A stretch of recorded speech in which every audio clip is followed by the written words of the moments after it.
Okay, guys, we're back. So you would send this to your printer and print it out, and then you could use your hole puncher to make your holes, or you could put your holes in before they cut out. Let's detach these.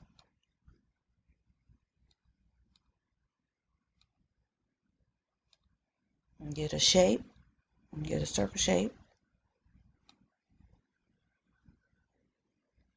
And we're going to make that shape about a 2, 3. So let's go 0.23. Okay, let's make it white so we can see what we're doing. And let's take this here.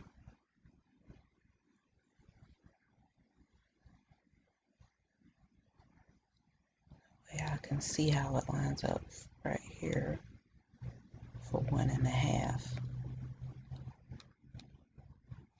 Okay, and I don't want to put it too close to the top, because if you have it too close, it makes that spot there is real thin and too much pull on that area, which you'll reinforce it with your layers. It won't bother it, but I still don't like to have that thin of a lip for the we're going to delete this for the hook, the jump ring to fit on. So we deleted that one because we're going to use this one to cut the hole from. So we select that, and then we slice, and then we just get rid of what we're not using, and it creates the hole for us. Now we can duplicate this one and flip it horizontal, flip it. That way we still have what we need. Okay, now at this point, if you want to not add glitter to the back, like I was saying in the other video, and you want all of this to be on the back, then you just hit duplicate, and with this you're going to flip horizontal. That way this will match up like you're just seeing it all the way through to the back, and this one will match up with this one. So this will be everything you need for 2 pair of earrings that show that the galaxy image on both sides of the earring. So you attach these and then hit make. And you want to send this to, when you send this to your printer, let's see for the letters. Okay, when this dialog box comes up, make sure you click use system dialog box.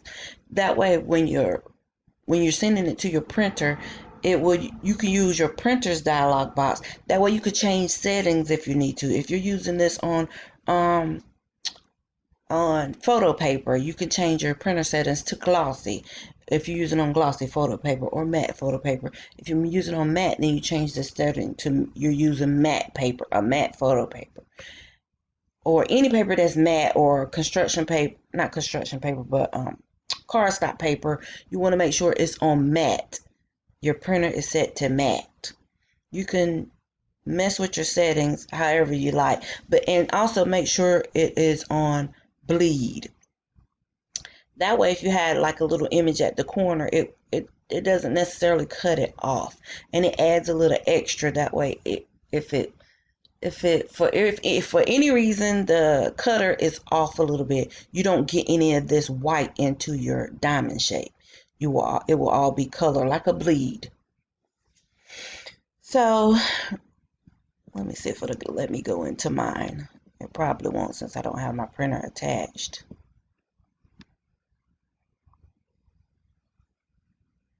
I don't think it's gonna let me go into it. I was gonna try to show you the dialog box. Oh, it did. Okay, so for my printer, it's a really old Epson Photo R220 printer. So, but I love it. It's on the last leg, but I love it. But it allows me to come in and change my preferences. See, I can put it on plain paper, bright white paper. I have all these extra settings. And so if I was using, I usually use a matte photo paper. So I put it on matte heavyweight.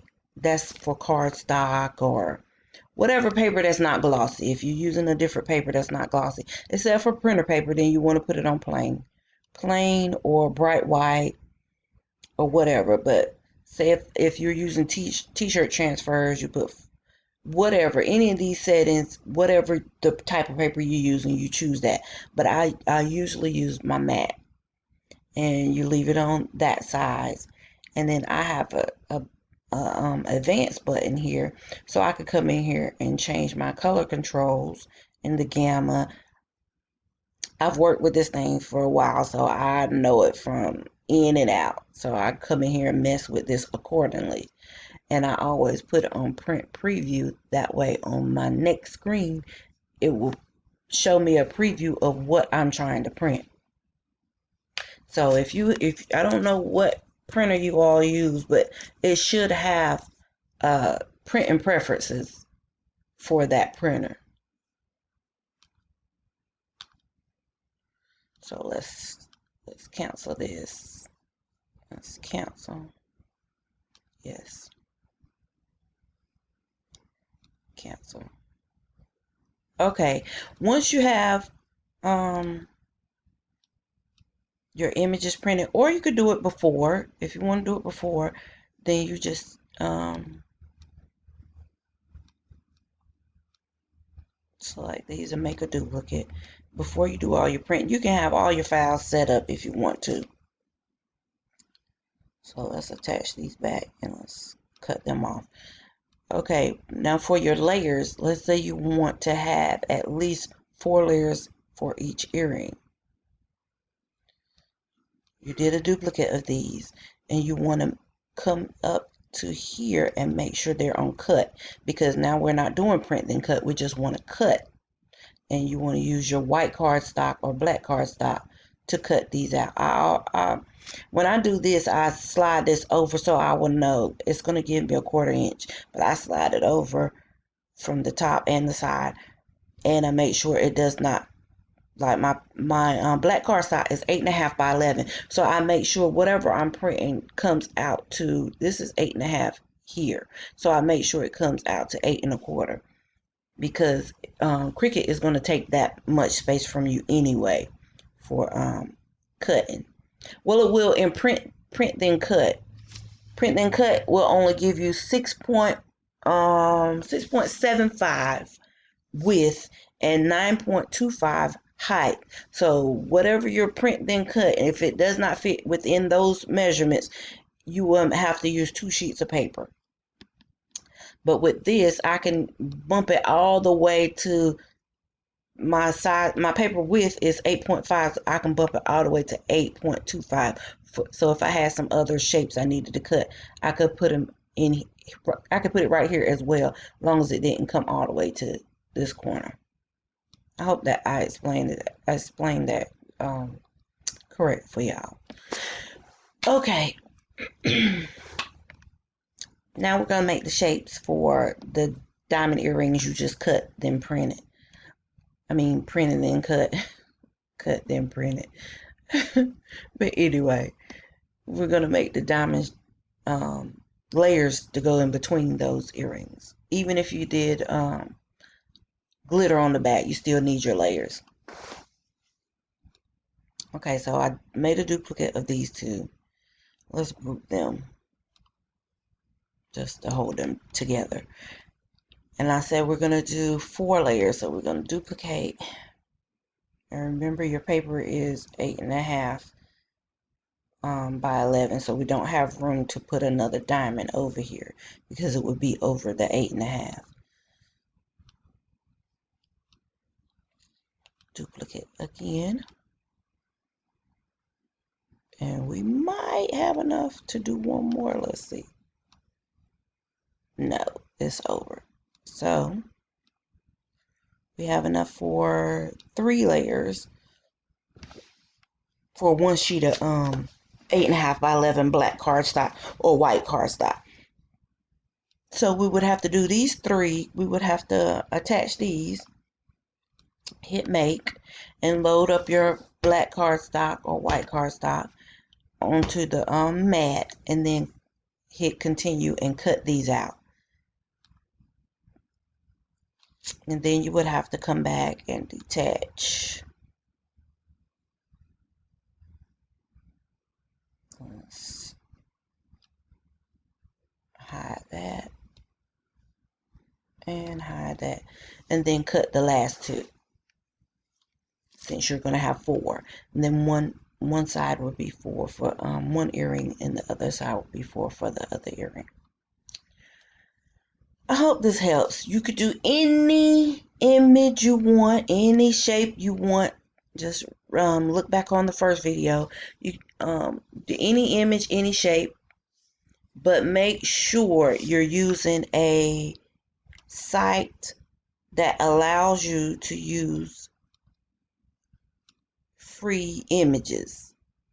Do not go take somebody else's images. I'm showing you this in hopes that you don't, because I don't want any of you get charges for stuff, because it happens.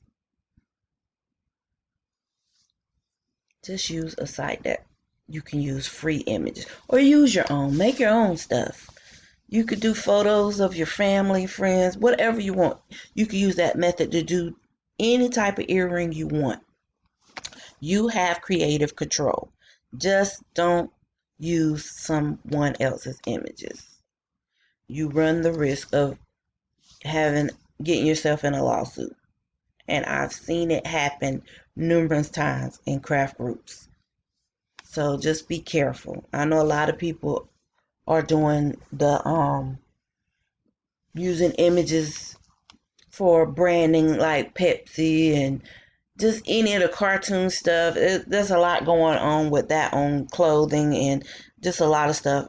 I'll do it for friends and family that I'm going to give stuff to, but as far as putting it in my shop for sale, yeah, no. I did do that before, but then I just thought about it. I was like, yeah, no, I won't be doing that, because I don't want to tarnish my name and my brand, and I thought about the other artists who the stuff belongs to. They're not getting credit.